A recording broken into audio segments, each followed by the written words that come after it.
In 2003, U.S. forces at Abu Ghraib prison in Iraq photographed a hooded detainee standing on a box with wires attached to his hands. He was told that if he moved or fell, he would be electrocuted instantly. The man, Ali Shalal al-Qazi, said he was forced to stand like that for hours at a time over multiple days, never knowing whether the threat was real. He also reported being beaten, electrocuted, sexually assaulted, and left with permanent injuries to his genitals and spine. The photo became one of the most disturbing images of the Iraq War and a lasting symbol of how far the war on terror had fallen.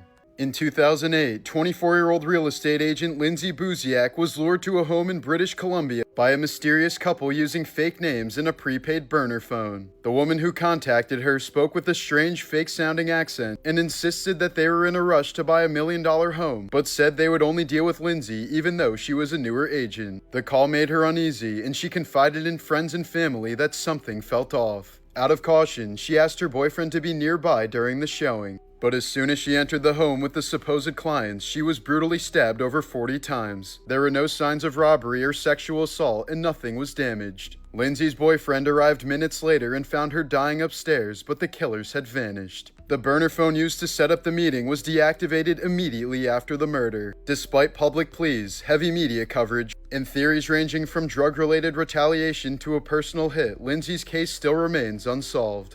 In 2007, Miles Teller narrowly survived a horrific car crash when the vehicle he was inside of flipped 8 times at nearly 80 miles per hour, ejecting him through a window and flinging his body over 30 feet. He was found unconscious and covered in blood, with deep facial gashes and a broken wrist, injuries that required years of painful laser treatments. As if that weren't enough, within the next year, Miles lost 2 of his closest friends in separate vehicle accidents just weeks apart. One was killed in a motorcycle crash and the other in a car accident, both devastating losses that deeply affected Teller in his early 20s. As a result, the actor developed a profound sense of gratitude and now takes nothing for granted, an outlook that deeply influences both his personal life and career. In 1992, Annette Herfkens was the sole survivor of a plane crash that killed all 30 others on board, including her fiancé. The aircraft went down in the remote Vietnamese jungle just 50 minutes into the flight. Trapped inside the mangled wreckage with a collapsed lung, broken ribs, and surrounded by rotting corpses, she was too injured to leave the crash site. For 8 days, she fought to stay alive by drinking rainwater as the stench of death closed in. As her body weakened, she even considered cannibalizing the bodies around her, but didn't have the strength for it. When rescuers finally arrived, she was barely conscious, buried in wreckage and decay next to the corpse of the love of her life, but she eventually made a full recovery. In April of 2024, fitness influencer Joey Swoll faced a terrifying near-death experience during what was supposed to be a routine 30-minute heart test. While undergoing an angiogram, a piece of medical equipment broke off inside his heart, causing him to crash mid-procedure. Doctors had to perform a 6-hour emergency surgery to remove the foreign object and stabilize him, even resorting to implanting a heart pump to keep him alive. The lead surgeon described the situation as unprecedented and miraculous, saying Joey came dangerously close to dying on the table. Here's a terrifying video of a diver encountering a candiru fish and clenching his knees for good reason. These spiny parasitic fish have been rumored to swim up human urethras, latching on with barbed spines and requiring extremely painful surgery to remove. While dissecting the donated body of a 78-year-old man, medical students were stunned to find he had not 1, not 2, but 3 tallywhackers. The 2 extras were tiny, tucked-away trouser snakes hiding deep in his beanbag. But since they were completely hidden and non-functional, there's a good chance the guy went his whole life unaware he was packing a secret sausage trio. Dan Bilzerian, once dubbed the king of Instagram, built his online image around guns, women, and money, but his real-life track record is much darker. He's been sued for tossing an adult film actress off a roof and shattering her foot, allegedly kicked a woman in the face during a nightclub brawl, and was arrested on bomb-making charges after causing an open fire in Nevada. He also suffered 2 heart attacks before the age of 28, reportedly triggered by a cocktail of drugs including cocaine, ecstasy, and Viagra taken during non-stop parties. In interviews, he's admitted to nearly dying multiple times from drug overdoses and claims his heart had temporarily stopped at least once. He was present during the 2017 Las Vegas mass shooting, where he fled the scene, returned to film bodies, and bizarrely asked police for a gun. On the business front, his company Ignite faced financial scrutiny as he sued his own father over alleged mismanagement tied to a $180 million fraud case. Today, Bilzerian lives in relative obscurity compared to his peak fame, his story now seen by many as proof that money, fame, and indulgence don't always add up to a perfect life. Joey Jordison was the founding drummer of Slipknot and one of the most influential figures in modern metal, known for his blistering speed, chaotic precision, and aggressive stage presence. He was instrumental in writing much of the band's early music and helped define their sound during their rise to fame. But in 2013, fans were shocked when he was suddenly fired from the band without explanation. Years later, Jordison revealed he had been silently battling transverse myelitis, a rare neurological disorder that left him temporarily unable to walk or play drums. Despite recovering and launching new projects, he never returned to Slipknot. On July 26, 2021, Jordison died in his sleep at just 46 years old, and no official cause of death was ever made public. In July of 2025, 44-year-old Thawisak Namwangsa was found dead in his bedroom after reportedly surviving for nearly a month on nothing but beer. Over 100 empty bottles surrounded his body, forming a narrow path to his bed. He had refused food and water following a bitter divorce, and is believed to have suffered a fatal seizure before paramedics could reach him. Cop killer Donald Eugene Webb was on the FBI's most wanted list for more than 25 years, longer than anyone else at the time, and was never captured. It was later discovered that his wife had been hiding him inside a secret room in her home for nearly 2 decades and buried him in her backyard after he died from a stroke. He went to a high school party and never returned home. In May of 2022, tensions erupted between 2 groups of teens at a house party in Shelton, Connecticut. After an initial fight broke out at one location, the crowd dispersed, only for a second gathering to form later that night on Laurel Glen Drive. Among those who showed up was 16-year-old Raul Valley, who later admitted to arming himself with a knife before returning with his friends to confront the larger group. He claimed he acted in self-defense, saying he felt threatened and outnumbered when a brawl broke out again. During the chaos, Raul allegedly stabbed 4 teenagers, claiming he feared that his life was in danger, though some questioned the extent of his injuries based on the photos presented in court. According to witness testimony, as the fighting began to die down, Valley allegedly lunged at 17-year-old Fairfield Prep student Jimmy McGrath, who prosecutors described as an innocent bystander, fatally stabbing him in the chest as he was backing away. Valley later rejected a 40-year plea deal and took the case to trial in July of 2025. He was acquitted of murder, intentional manslaughter, and intentional assault, but the jury deadlocked 11-1 on reckless manslaughter, resulting in a partial mistrial. Prosecutors are now pursuing a retrial on those unresolved charges. In the aftermath, a wave of support for Raul flooded social media, often ignoring or downplaying the death of Jimmy altogether. Posts portraying Valley as the real victim while blaming Jimmy simply for being there quickly circulated, despite numerous witness accounts stating Jimmy had no involvement in the conflict. Remembered as a standout lacrosse player, Jimmy was the only teen who lost his life that night, a senseless tragedy that left a hole in the town he grew up in. His death remains a heartbreaking reminder of how quickly teenage conflict can result in the loss of an innocent life, as those closest to him are still waiting for true accountability.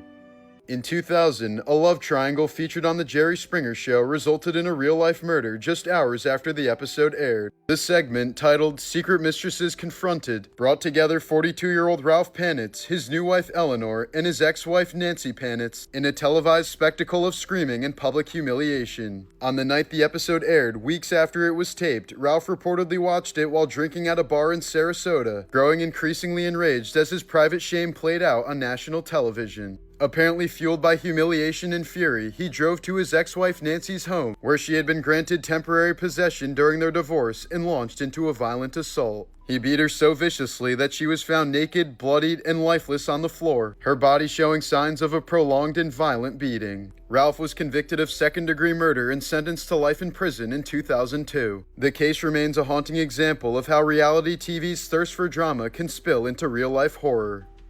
In December of 2017, 23-year-old adult film star August Ames faced intense backlash after tweeting about her decision not to work with a male performer who had also done gay scenes. She explained that some crossover performers may not be subject to the same testing protocols, and that she had the right to choose who she worked with to protect her own body. While her reasoning reflected a common practice in the industry, her comments were quickly labeled as homophobic by thousands online. Despite her attempts to clarify, she was flooded with cruel messages and harassment. Just 2 days after the tweet, August tragically took her own life. On September 26, 1999, 39-year-old Gladys Ricard stood in her living room dressed in her wedding gown, holding a bouquet of flowers. She was surrounded by family and friends, taking some photos before heading to the church for her wedding. But in one haunting image, she's seen turning toward the front door, seconds before her ex-boyfriend, Augustine Garcia, walked in uninvited. Without speaking, he pulled out a revolver and shot her 3 times, including once in the head, as her loved one screamed in horror. The entire attack was captured on video, and this last photo of Gladys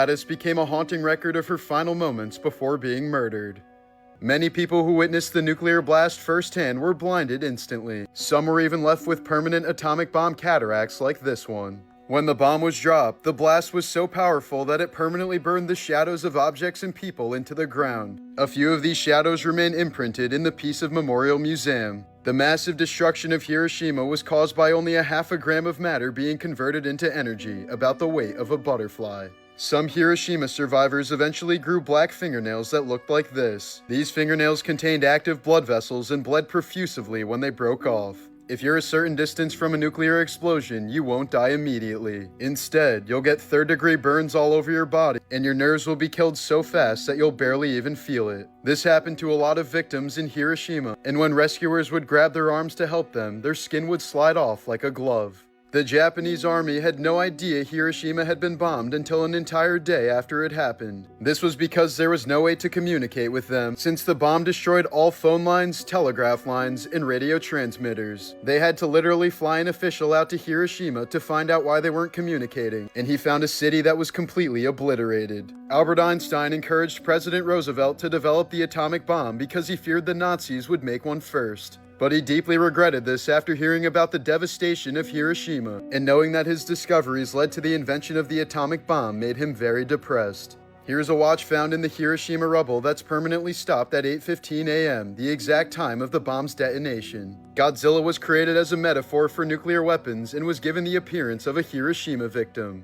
His atomic breath is meant to symbolize the blasts and devastation of the bombs, and he's covered in keloid scars to depict the brutal body scars of Hiroshima survivors. In fact, those who suffered the most from the bombings were in such horrific condition that people called them ant-walking alligators. According to one account, they were described to be, quote, faceless with their heads transformed into blackened alligator hides with red holes indicating mouths. They had once been human. When the sky exploded, they'd had the misfortune to survive. The alligator people did not scream. Their mouths couldn't form the sounds. The noise they made was worse than screaming. They uttered a continuous murmur like locusts on a midsummer night. One man, staggering on the charred stumps of legs, was carrying a dead baby upside down. None of them survived for long.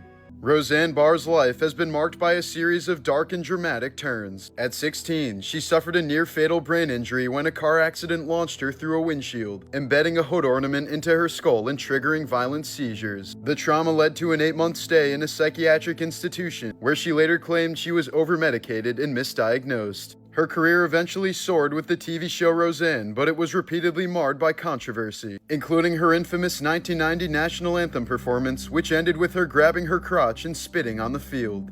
Diagnosed with dissociative identity disorder, Roseanne has spoken openly about living with multiple personalities and the lingering effects of severe childhood trauma. In 2018, her career came crashing down after she posted a racist tweet that sparked nationwide backlash. ABC canceled her sitcom reboot within hours, and the network continued the show without her, writing her character off with a fatal opioid overdose in the Connors. In 1994, FedEx flight engineer Auburn Calloway boarded Flight 705 with a guitar case. Inside were 2 claw hammers, a spear gun, and a plan to murder the crew. Facing termination for lying about his flight hours, he knew FedEx's life insurance would still pay out if he died in a workplace accident. So his plan was to bludgeon the pilots to death mid-air, crash the plane, and make it look like a mechanical failure, so that his ex-wife and kids could collect the payout. Once airborne, he ambushed the crew, cracking skulls and severing arteries with hammer blows. One pilot lost half his blood, while another had his face crushed and nearly lost an eye as Calloway tried to gouge it out. But bleeding out and barely conscious, the pilots fought back, rolling the plane 140 degrees to disorient him and eventually beating him into submission. When paramedics boarded, they found the rear of the cockpit drenched in blood. Calloway was sentenced to life in prison without parole, and none of the pilots ever flew commercially again.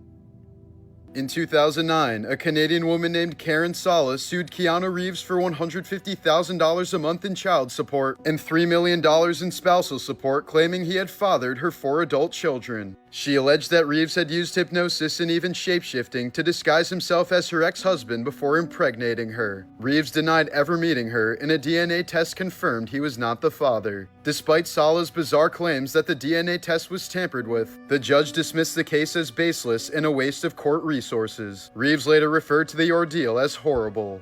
Ana Ayala famously sued Wendy's after claiming she found a human finger in her bowl of chili, but investigators soon discovered she planted it herself. It was a severed finger she received from a friend who had lost it in a workplace accident. She was later sentenced to 9 years in prison for attempted grand theft. In the 90s, a student named John Leonard tried to claim a Harrier jet that Pepsi jokingly offered in a commercial for 7 million Pepsi points. He legally submitted enough money to buy the points, but Pepsi refused. Leonard sued, but the court ruled that the ad was clearly a joke and dismissed the case, saying no reasonable person would think a military jet was a real offer.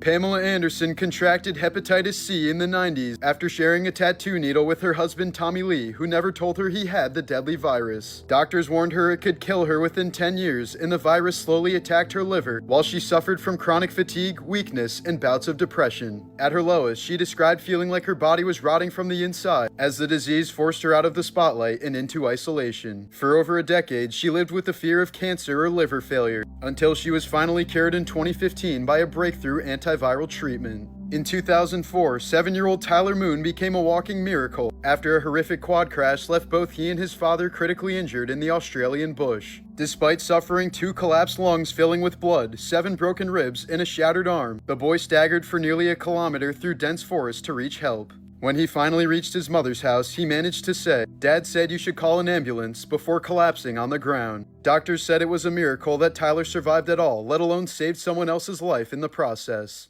Tom Cruise once sued a gay adult star for $10 million after the man claimed they had an affair. The actor Chad Slater eventually admitted he made the whole thing up and defaulted on the lawsuit, owing Cruise millions he'd never pay. Cruise has also sued multiple publications over similar claims about his sexuality, aggressively shutting down rumors for decades. In 2009, a California woman sued the makers of Captain Crunch, claiming she'd been misled into believing that Crunch berries were real fruit. After eating the cereal for 4 years, she discovered they were just brightly colored cornballs and accused the company of false advertising. The court quickly dismissed the case, ruling that no reasonable consumer would think Crunch berries were real, especially since no such fruit exists. In 1981, a 9-year-old girl's family sued Disneyland after claiming that Winnie the Pooh punched her in the face so hard that it caused brain damage. The case took a bizarre turn when the actor in the costume appeared in court fully suited up and demonstrated that due to the restrictive arms of the outfit, hitting anyone was physically impossible.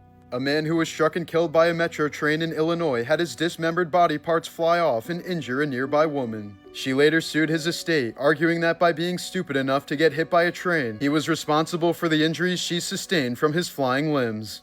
Young actor Cameron Boyce tragically died in his sleep on July 6, 2019 at just 20 years old from a seizure caused by epilepsy, a condition he'd been managing with treatment. His death was officially ruled as SUDEP, sudden unexpected death in epilepsy, a little-known fatal complication that occurs without warning, most commonly during sleep. Cameron had reportedly experienced only about 5 seizures throughout his life, all while sleeping, and his family had never even heard of SUDEP until after his sudden death.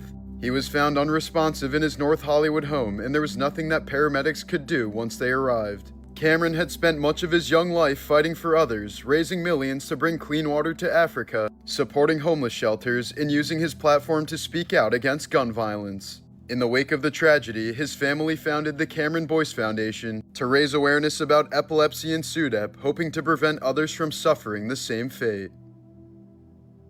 31-year-old physician Dr. Sneha Ann Phillip vanished on September 10, 2001, just one day before the 9/11 attacks. Surveillance footage last showed her shopping at a department store near her Manhattan residence, but she was never seen again. Her family believes she rushed to Ground Zero to help victims and died in the chaos, but there's no official record or eyewitness account placing her there. Investigators also uncovered personal and professional turmoil in her life, leading to speculation that she may have used the disaster to disappear intentionally or was possibly even murdered. Her remains were never found, but in 2008, a judge ruled she likely perished in the attacks, officially adding her to the list of 9/11 victims despite the lack of definitive evidence confirming her death. Aaliyah's song Age Ain't Nothing But a Number was written and produced by R. Kelly, and lyrically centers around a young girl wanting to be with an older man. At the time, R. Kelly was 27 and Aaliyah was just 15. The two secretly and illegally married in 1994 using a falsified ID that listed her age as 18. When her family found out, the marriage was quickly annulled in early 1995. Afterwards, Aaliyah cut all personal and professional ties with R. Kelly and never worked with him again. The song and the marriage later took on a disturbing new light, foreshadowing the predatory behavior that R. Kelly would eventually be exposed and convicted for.